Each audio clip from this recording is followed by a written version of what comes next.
I've invited my friend Brad Wyatter, partner at User 10, to share with you how giving before receiving can help your firm increase sales. Hi, I'm Emily LaRouche. Are you ready to make the journey from lawyer to entrepreneur? Every week I'm sitting down with people who have mastered the art of running a business and want to share with you the lessons they've learned along the way. Join me as we experience the highs, the lows, and everything in between as we learn, share, and grow together. Welcome to Share the Love.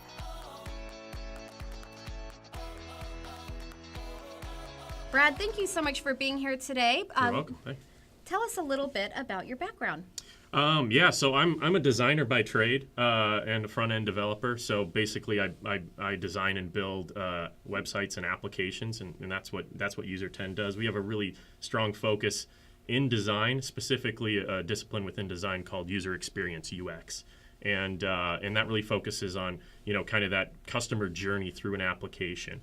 What it's like to click different buttons and move through. Checkout process is a fantastic example of that.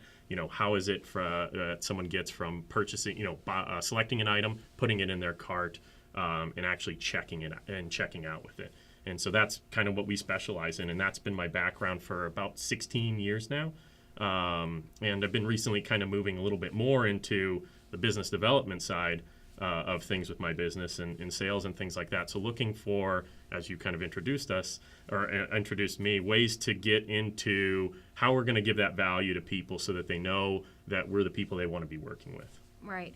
And one of the things that's come up over and over again is when it comes to giving value, how do you do that? There's so many hot items that you should be doing. And the reason I invited Brad on today is he was recently talking about the latest craze. It just didn't feel right for him, even though it's the latest craze and everyone should be doing it. So can you share a little bit about that? Yeah, absolutely. So, I mean, seeing people like you're putting together a podcast, and that's super awesome, and it is really cool, and it's what, all the high publicity people are doing right now. Podcasts, a lot of video, Facebook Live's huge, things like that. And it never felt quite right to me. It always felt like I was going to force it. And so I really struggled to kind of make any movement in terms of figuring out how I was going to get value. So, with my partners, we kind of, took a step back a little bit and decided to look into, how can we actually give value and keep it authentic, right? Because there, even aside from podcasts and video, there are just so many ways you can do that. And we wanted it to be the way that was right for us, so that it felt natural to us. It was something we also wanted to do so we could sustain it. And ultimately what we ended up deciding is that, podcasts and video just isn't our thing. We really love to advocate for design. And so, we want to kind of put out, maybe blog posts or things like that associated to design specifically. So one of the things that we determined was best for us is that we consult, and we love doing it. It's something that never felt forced to us. I mean, we'll sit down with someone for, maybe an hour or two and try to figure out actually what their best path is. A lot of times it's not even us, but it's a really fun process for us. It adds a ton of value for our clients. They get a chance to work with us before they pay to work with us. Right. And so that's pretty fantastic. They get to see just kind of who we are as people. I had a chance to experience this with on the client end of things as well. So my attorney actually ended up giving us a free legal audit. And so that was kind of like their way of consulting with us and giving us an opportunity to work with them before we had to pay to work with them. And I thought that was fantastic. We got a really good feel for who they are, and it really helped build that relationship and make it a lot stronger. I love that idea. So for a law firm, you could, if you're in family law, you could create, here's, your 12-step divorce checklist. So you don't necessarily have to give free consultations all day long where people are fishing for advice and never want to pay you. But you could say up front, before you even come in, let me give you this checklist. Here's kind of what to expect. So you're providing value before you receive anything. And I think that creates a bond with people, and they have a little respect for you. Absolutely, you're right. And another point that you'd kind of made within there is you got to be careful so that when you're giving this value, you're not just giving it so broadly that it's burning you out, right? Because you're going to definitely get a wide range of people that just want free advice. And you could do that all day long, and it's not beneficial for your business. So another thing that we did is we really tried to hone in on who are the people that we want to give that advice to. Like, what's the criteria that allows us to say yes and be happy that we said yes? We don't always win these clients that we're doing consulting with. but we at least know that they're the type of people we would want to do work with. And so by narrowing that window of who can kind of be let in, it prevents us from burning out from it. So. Now, a lot of people have, and I've had it too, I'm totally guilty of it, but a scarcity mindset. And saying no doesn't go well when you have a scarcity mindset. Did you ever experience that and have to get over it? Yeah, I mean, lots of times, especially, as an agency, our year kind of fluctuates. We have high and low points, kind of seasonal type of business. And so definitely when we kind of hit one of those lulls, if we get somebody in and they, and we want to say yes then, because, you're not in a desperate mode, but you're like, we could use some work here. But we have to stay true to our rules to a certain extent, and we've definitely had times where we've let a client in, and after the consultation, we know immediately, that wasn't the right fit. We knew it wasn't the right fit, and we just have to kind of look to be better the next time. So again, so we don't burn out.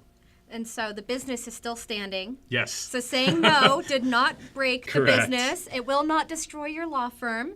Yes, it might just get you better clients. Well, so that's actually the fantastic piece of that is the more we said no and really decided who we wanted to work with, the better things have been for us. And not only have we gotten more clients, but they're better clients for us. We're happier working with them. They're people that generally it's a joy to build something for. So when you do have a client and you've got to say no, what do you do to make sure that when they're walking away, they're still keeping you in a positive state of mind where they might refer other people to you? So how do you leave them feeling good while telling them no? Yeah, so a couple of tricks that we've used in the past is, we deal a lot with an organization that's an incubator that handles a lot of social good companies. So there are a lot of charities, and we can only take on so much of that. Those consulting with those groups, we know they're kind of a little bit, their budget's really low. It doesn't always kind of fit the work that we do. So a lot of times what we'll tell them is hey, we choose to take on this kind of thing once every quarter or once every year. And we'd love to help you out, but we can't at this point in time. Let's kind of revisit this again in 6 months and see where we're at. And then it's kind of a little bit of a better way to kind of just say, we can't right now. But it's a super difficult thing to do, and it requires a fine touch. Yeah, and I think you could probably do it in any business. And one thing that I think a lot of our clients are not doing is they don't have their list of referral partners, even if it's just the phone number to the pro bono group. I think having a referral partner somewhere to send them, so they're keeping you in a positive frame of mind of, hey, they couldn't help me, but they helped me find someone who can. That's a simple thing. No, that's 100% right, and it's one of the things we love to do the most. So we've created kind of a few strategic partners around us that handle other things, both in terms of cost. So someone who might handle a website or an application that's a little bit lower in the budget, or someone who might just handle different services that we continually get asked if we want to do. Right. And so that's a great way to do it too. You can have a call up front to kind of pre-qualify somebody. If they seem like they're the right fit, then you can decide to go ahead and do some of that consulting and really kind of build that relationship. If not, you can do a referral and build a relationship that way. You have a strategic part is good. I mean, that's something that's going to kind of come back. It circles around. It's good karma, right? You pass them off to someone, they're going to do good work for them, and they know that you've then, kind of been that source for them. Right. So the moral of the story, give them something, and then you may receive from them, you may receive from a referral, you may receive nothing. But give before you receive. It's the right thing to do. Absolutely. And then the last thing I wanted to ask you about is apps are kind of a craze. Everybody's got an app. Everyone and their grandmother has an app for something. And so I know a lot of businesses are wanting apps as well. So at what phase in a business do you think it's most appropriate to engage a service like yours? Yeah, so that's a fantastic question. You're right. It's kind of like a thing to do. It's really sexy to have an app out there. I would say if there's a third-party system that can handle what you want, really reconsider building a custom app. Because the cost of that third-party system, even if it's really pricey, is going to be so low in comparison to the creation of your own app, all that goes into that, and then the maintenance of that. It's not like a one-time thing. You have to work on it every 3 months, every 6 months, keep things up to date and things like that. So if there's third-party systems that do that, I'd go with those. And there's a lot of really great ways to even tie third-party systems together. So for example, we build applications for a living, but there are many applications we just purchase because it doesn't make sense for us to spend time or our money building them. Right. And then we can kind of tie them together. Zapier is a fantastic service where if you buy a project management software and you buy a sales software, you can kind of tie them together. So if you're creating actions in one, it like triggers things in another. Awesome. You're a perfect example yourself. Obviously, you're utilizing a kind of a third-party system to go ahead and manage certain things. So another trigger would be if you validated with a third-party system and you get to the point where maybe it's not doing exactly what you want it to do or it is limited, then you get to a point where, okay, you know what you want enough to say, I know what I need in addition. And then you can go ahead and try to customize. But there's also the potential option of adding customizations onto a third-party system. So it gets a little tricky at that area, but I would always try to validate with third-party systems first. If it's truly a unique idea, that's where you could kind of come in, do some of that consulting, Awesome. and see if it's actually a viable option. All right, so more enterprise level. I think so, just because it's gotten to a point where there's so much good software out there right now. It really is going to be for someone that's a true startup. They're kind of reinventing something in a truly unique way. So they're creating something brand new. Or it's going to be for bigger companies that just don't want to deal with third-party systems. Awesome. To wrap it up, I have a couple of questions for you. Sure. First thing that comes to mind, happiness is? Oh, geez. Challenge. Happiness is, okay, as long as you don't say challenging. No.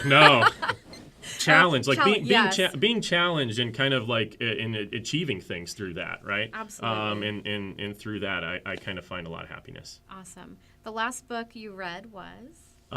Tools of Titans, Ooh, which I really love because it's a bunch of vignettes of really high performers. So, it was real quick. You read a few pages and you're on to someone completely different who has a completely different mindset. And I thought that was super fascinating. It's perfect for the non-reader reader. Exactly. Yes. Okay. Last vacation you took? Actually, it was in September. I did a conference for an entrepreneurs organization that I'm a part of. It's called EO. And it was fabulous. It was a weekend in San Diego. It was technically a business conference, but they're a fun group, so it was a lot of fun. Yes, it was. Yes, fun. You were. Yeah, yeah. So it was a lot of fun. So that was the last one I took. Yeah. The highlight for me was upside down in the flight simulator. It was awesome. Oh, you ended up doing that. Oh, it was I didn't get a chance to. It was fun. It was a great way to bond with someone you really don't know. Yes. I just picked someone I vaguely knew and was like, let's do this simulator thing. So we're BFs now. Yeah. Oh, yeah. That'll make you really close for sure. Oh, yeah. Once you've gone upside down and shot up, all over San Diego, it's a blast. Yeah. It was a fabulous time. So that was my last one. Awesome. Best surprise about running a business? It's a good question. Just how much I would actually like business. So a designer by trade, I'm kind of a creative guy, and I thought I would just want to do the art part of it, or the artistic part of it, and I really like the business stuff, which I would have previously considered to be really boring, like operations and business development and sales. I would have never thought that was my thing. So that was really nice to see that I love doing that. Awesome. Yeah. And how can our viewers connect with you? You can find me on, I guess, anywhere. Twitter, at Brad Wyatter. You can find me at our website, user10.com. You can email me, brad@user10.com. Any of those ways. Check out the links. Thank you so much for watching this episode of Share the Love. Make sure to give us a thumbs up, share, and subscribe on iTunes, Stitcher, YouTube, and Google Play to get the latest content.